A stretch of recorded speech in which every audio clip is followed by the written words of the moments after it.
So hi everyone, today in this video we're gonna develop solutions for the problems that we face in our day-to-day lives, always with the focus in trying to explain you just by grasping some of the mental models existent, you can already solve or at least create senses of logical that you can put to practice that solution that has that logic because it's a logic that you can fit in reality because some of the already happening, some of the already solutions created, they have sustained over that logics to be well to have so getting well succeed, and then so you should as well look for these patterns to apply in your solutions. But it's not just to create ideas that these mental models are good. It's well useful to understand the problem. That's already one of the most important one of the most important phases of solving a problem is understanding it, and then so mental models as well solve or they help you so solve that specific problem that is so the lack of understanding of the world. So now today we're going to talk about a bit of a problem that is the public decision makers who fail to act in the collective interest, having their private interest, or because they don't have the empathy enough, they don't have that enough to understand the group they represent, and then so we see that they don't do the allocation of resources being efficient, being useful, and then so it's probably one of the worst problems that you can have today because a lot of the money that you earn, a lot of the hours that you so spent working, a lot of that money that comes from that hours working, they're taken from you in terms of interest, and then so what they're gonna do, they're gonna get your money, your interest, and then so apply it in creating some of what they call as public resources, and then sometimes they're not applied as they should, and so it's what we should focus. So first, the short-term B is one of the worst ones probably. What's the trap here is that normally the people that are in that specific jobs, they prioritize the election cycles 2 4 years while ignore the long-term impacts of their actions. So they really always they get limited in the effects that they're limited from the actions that they look because they just look for the ones that create short-term pleasures that are because as well is where makes them so get their images construction and then so getting elected again in 2 4 years, and then so we know that normally long-term this so make us getting worse. But then so what is the solution that you can create because what could be the way to not suffering so with this is you probably not being in a system that's democracy, but you want to do that trade-off. You enter in a specific so way to reign a country that's not democracy, that so makes the priorities of the people that are ruling being win the elections, but probably as well it enters in a dangerous stage, a dangerous way to rule a government. Then, so what are the solutions, antidotes for that? We have the 30-year constitutional clauses. Crucial laws, environment education can only be repealed after 3 decades, can be a way to act. A grandchildren reports, bills must include fictional letters from citizens in 2000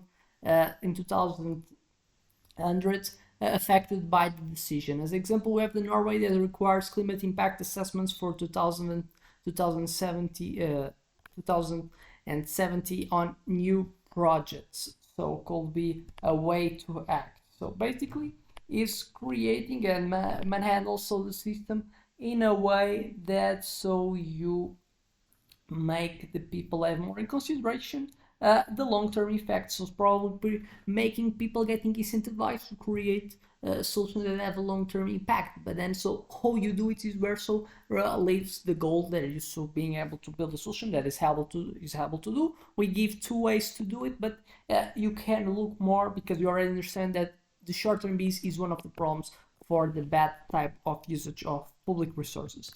Second, aggregation fallacy, the model. Niche signal tracking. What's the trap? Macro data, for example, national GDP masks a lot of local inequalities, and so what's the incentive for that? Mandatory zoom lab. Policy requires analysis at 3 levels: national, municipal, and street level. Painjoy dashboards, real-time maps showing suffering, example, the medicine shortage, and well-being by district, example, Bogota uses unhappiness heat maps to allocate ambulance. So basically, here's a lot of the people understood that the only thing that's important to get from the economy is the growth of GDP for 1 year to other one, and if it exists growth, so those mean that people are getting a higher quality of life. But it's not like that. You not have to look. You cannot like just look for a specific element that's something that's too much abstract as a result of the way that system works. But you're going to see that each individual element in that system, you're going to see that probably they're not that much of they don't have that much well-being. And if it will be true that GDP increases the happiness by itself, you will see that, for example, the index of happiness has not grown a lot between the middle of the last century and now, despite the GDP has growth and has multiplied a lot since that moment till now. And then so you see that it doesn't mean that one thing generates other one. And so we don't hit GDP. So it's basically one way to do it. And then it's a trap that you already by knowing you can create better solutions than just so focusing in GDP. 3. Cognitive regulatory capture, the model, lobby immunity protocol. What's the trap? Interest groups that distort reality perception. And so what's the antidote for that? The devil's opposite councils. For every lobby meeting, require equal sessions with radical sector critics. Bias transparency algorithms publish decision prioritization formulas showing each group's influence percentages. As example, European Union displays lobby footprints in agricultural policies. 4. Abundance paradox. What's the model? Artificial scarcity. What's the trap? Abundant resources breed waste and corruption. And so what's the antidote for that? War budgeting. Cut 30% of initial budgets to force creativity. Release funds after efficiency proof. Desert rotation law. Annual rotation of civil servants between rich poor regions to break bubbles. Example, the Singapore reduced corruption with compulsory staff rotation as an idea as well, so that you can apply. 5. Lean defect for policy. Model the century test. What's the trap? Flashy novelties overshadow slow effective solution. And so what's the antidote for by knowing that? Future courts. Judges assess if policies will withstand 2050 crisis, climate, demography, and longevity sales projects with self-sustaining mechanisms plus 50 years get 2 times faster funding. Examples: the Israel's water policies must prove functionality in 100-year groups. 6. The single solution illusion. What's the model? Action ecology. What's the trap here? Hunting for silver bullet. Policies ignores micro action synergies. What's the antidote? Cross-pollination pacts. Only approve projects integrating plus 3 sectors. Example: health, more trade, more culture. Butterfly effect maps. Simulate $1 million in sanitation effects, jobs, education, and crime over 10 years. As example, the Medellin combined cable cares, libraries, and policing to cut violence. 7. Another type of bees that seems to be important. The survivorship bees, the model, failure archaeology. What's the trap of the survivorship bees? Copying only success while ignoring hidden failures. But then so how it applies from the application of resources. You're going to understand it by the antidote. The public ruins museums, databases of failed projects, more autopsies, mandatory consulting before votes, and structural whistleblower prizes.